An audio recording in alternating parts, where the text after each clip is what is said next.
VTV Bangla news, সত্যের সাথে সত্যের পথে। বিএসএফের উপর মারাত্মক হামলা, গরু পাচারকারীদের, গুরুতর আহত এক বিএসএফ জওয়ান। নদিয়া জেলার ধানতলা থানার আন্তর্জাতিক সীমান্তে বিএসএফ জওয়ানদের উপর বাংলাদেশি গরু পাচারকারীরা হামলা চালায়, যার জেরে গুরুতর জখম হয়েছেন এক বিএসএফ জওয়ান। চোরাচালান বন্ধে বিএসএফ জওয়ানদের ক্রমাগত প্রচেষ্টায় হতাশ হয়ে চোরাকারবারীরা ভারত বাংলাদেশ সীমান্তের কাছে এই ঘটনা ঘটিয়েছে। জানা যায়, যখন ডিউটি পয়েন্টে নিয়োজিত একজন সতর্ক বিএসএফ জওয়ান 6-7 জন চোরাকারবারীর সন্দেহজনক কার্যকলাপ বন্ধ করার চেষ্টা করেছিলেন, যা অবৈধভাবে বাংলাদেশ থেকে আন্তর্জাতিক সীমান্ত অতিক্রম করে ভারতে যাওয়ার চেষ্টা করেছিল। সেই সময় কর্তব্যরত বিএসএফ জওয়ানরা 6-7 জনের সন্দেহজনক গতিবিধি সীমান্ত অতিক্রম করার চেষ্টা করতে দেখেন। তখন তিনি অবিলম্বে অনুপ্রবেশের বিরুদ্ধে ব্যবস্থা নিতে তার নিকটতম সৈনিককে সতর্ক করেন। সম্পর্কে সতর্ক করা হয়েছে।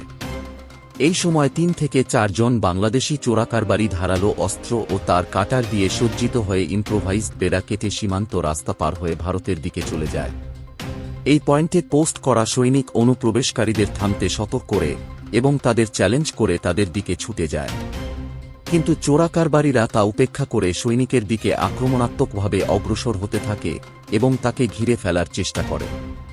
প্রতিশোধ হিসাবে জওয়ান অমারাত্মক কৌশল অবলম্বন করে তার পাম্প অ্যাকশন গান থ্যাগ থেকে 1 রাউন্ড গুলি চালায়, কিন্তু এটি ভুল গুলি করে। এরপরে বাংলাদেশি দুষ্কৃতীরা ধারালো অস্ত্র দিয়ে বিএসএফ জওয়ানকে নৃশংসভাবে আক্রমণ করে, যার কারণে জওয়ানের নিজম্ব, কোমর এবং ঘাড়ে গুরুতর জখম হয়।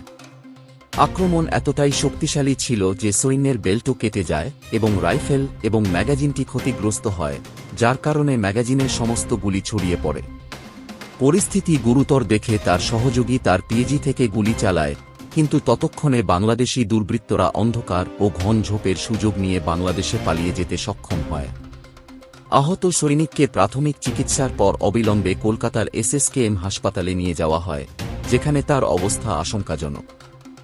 ঘটনার পর বিএসএফ কর্মকর্তারা বর্ডার গার্ড বাংলাদেশ বিজিবি এর সাথে কমান্ড্যান্ট পর্যায়ের বৈঠক করেন এবং তীব্র প্রতিবাদ জানান এবং ঘটনার সাথে জড়িত বাংলাদেশি দুর্বৃত্তদের নাম শেয়ার করেন এবং তাদের অবিলম্বে গ্রেপ্তারের জন্য বিজিবিকে অনুরোধ করেন।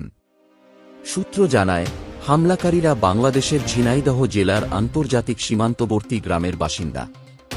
বিএসএফ ঘটনাটি সম্পর্কে নদিয়ার ধনতলা থানায় অবহিত করেছে এবং একটি এফআইআর নথিভুক্ত করা হয়েছে।